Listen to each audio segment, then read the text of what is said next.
The unprecedented influxes of applications and delays in processing due to the pandemic have caused a backlog of millions of unprocessed visas, work permits, green cards and naturalization petitions within the U.S. immigration system.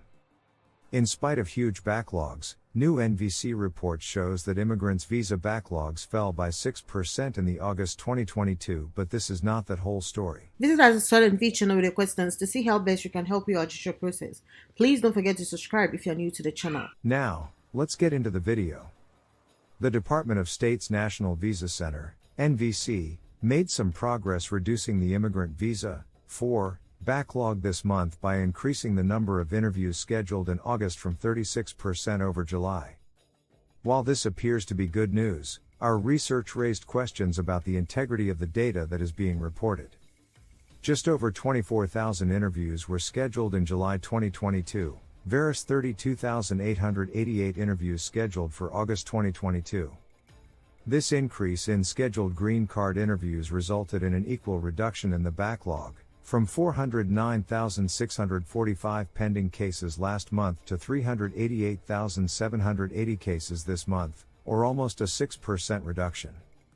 However, though it appears there has been a reduction in the total backlog, the NVC may actually be manipulating the data by artificially reducing the number of cases that are considered documentarily complete or documentarily qualified. When a case is documentarily complete, it means that all the required forms and documents have been submitted to and accepted by the NVC and is ready to be scheduled for an interview. By stopping cases from entering the documentarily complete queue at the front end, NVC is able to artificially reduce the backlog at the back end. This can be seen in the difference between the number of cases that are documentarily complete at the end of the previous month and the number of cases left in the backlog after the monthly interview scheduling is completed mirror each other. Meanwhile, visa applicants continue to have their initial petitions approved by U.S. Citizenship and Immigration Services, USCIS, before those petitions are forwarded to the NVC.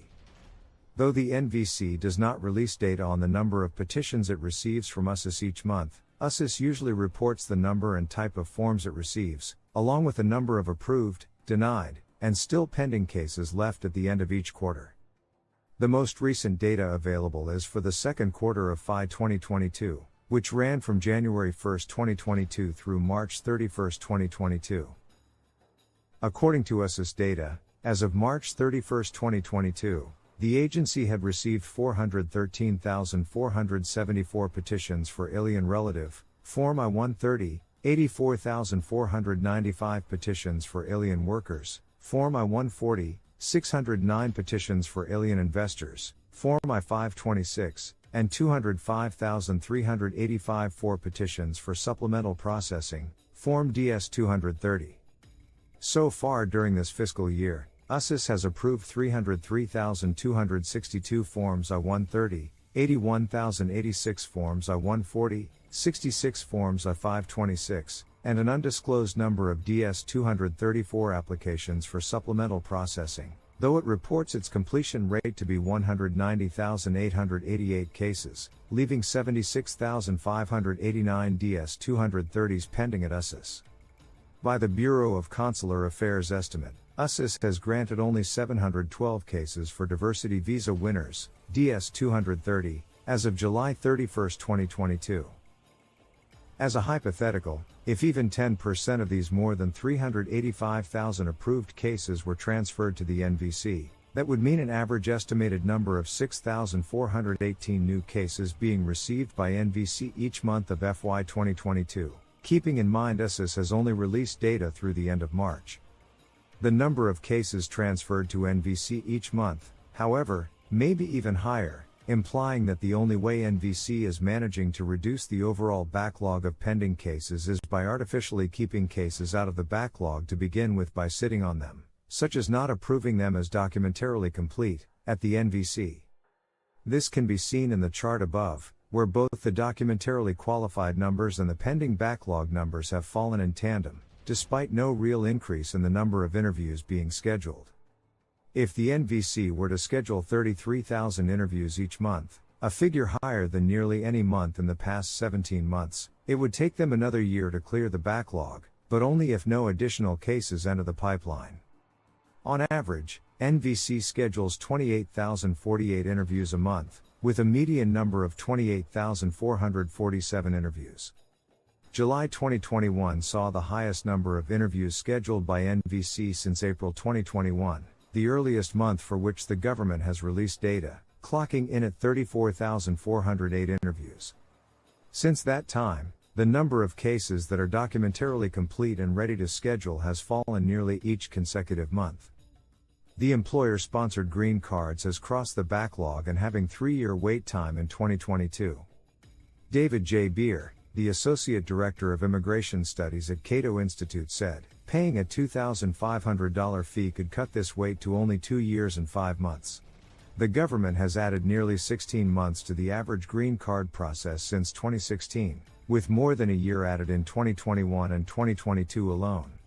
Employers can opt to pay $2,500 fee, compared to the $700 regular processing fee, to get a response in 15 days. The regular processing time in 2016 was reduced to 1.6 years, from 1.9 years earlier, provided that the individual pays a premium fee of $2,500. Beer said these processing delays come on top of the time to wait for a green card cap slot to become available under the annual limits, which can be many years. The employer-sponsored immigrants go through 6 steps, including a pre-filing stage that requires the applicant and employer to provide documents to prove their eligibility for a green card. This is followed by the Department of Labor evaluating prevailing wages, skill level and area code. In the case of wage determination, the wait time has gone up threefold to 182 days in 2022, from 76 in 2016. Beer said the process is leading to massive processing backlogs in the employer-sponsored immigration system. Again, these processing backlogs are in addition to the backlog of workers waiting for a cap spot to become available, he said. This could affect America's performance in global competition for talent since other countries grant green cards in a matter of a few weeks or months, not years, said Beer. I hope you guys found this video extremely helpful. If you know anybody that could benefit from this information, definitely make sure to share this video with them. We are all about empowering you with knowledge. So the more people that can benefit from this video, the more people we want watching this video. If you like this video, please make sure to hit that thumbs icon. Thanks for watching, and don't forget to subscribe and hit on the notification bell for more immigration updates. Bye!